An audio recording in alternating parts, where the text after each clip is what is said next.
حافظ حسین پنجاب سے معلوم کرتے ہیں حضرت علی کو مولا علی کہنا اور حضرت حسین کو امام حسین کہنا کیسا ہے؟ حضور اکرم صلی اللہ علیہ وسلم کا ارشاد ہے من کنت مولا فعلی مولا، لہٰذا حضرت علی کے لیے دوست اور سردار کے معنی میں اگر ہم مولا کا لفظ بولتے ہیں تو یہ جائز ہے، لیکن آج کل مولا علی یہ ایک گمراہ فرقے کا شعار بن چکا ہے،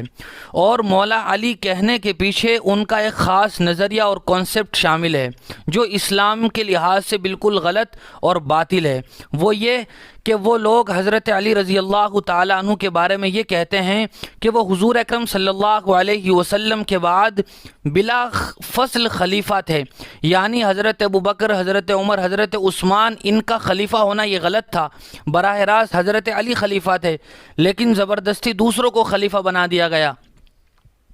اس معنی کا تصور کرتے ہوئے اگر ہم حضرت علی کو مولا علی کہتے ہیں تو پھر ہمارے لیے جائز نہیں ہے، لیکن اگر ہم دوست، محبوب کے معنی میں یا سردار کے معنی میں ذہن میں رکھتے ہوئے مولا علی کہتے ہیں تو یہ کہنے کی گنجائش ہو سکتی ہے۔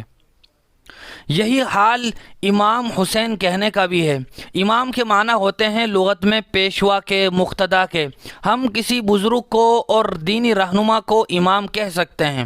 لیکن حضرت حسین رضی اللہ تعالیٰ عنہ کے بارے میں جو امام کہا جاتا ہے اس کے پیچھے بھی روافض کا ایک باطل نظریہ موجود ہے، جن کا ماننا یہ ہے کہ حضرت امام حسین اور ان کے بعد ان کی اولاد میں جو لوگ آئے ہیں ان کو بھی وہ امام کہتے ہیں، اور نظریہ یہ ہے کہ یہ اولاد بالکل معصوم ہے،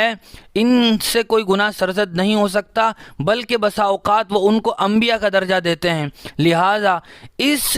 معنی کو ملحوظ رکھتے ہوئے حضرت حسین رضی اللہ تعالیٰ عنہ کو امام حسین کہنا جائز نہیں ہوگا، البتہ ان کو دینی پیشوا، رہنما اور مقتدا سمجھ کر اگر کوئی امام حسین کہتا ہے تو یہ جائز ہے۔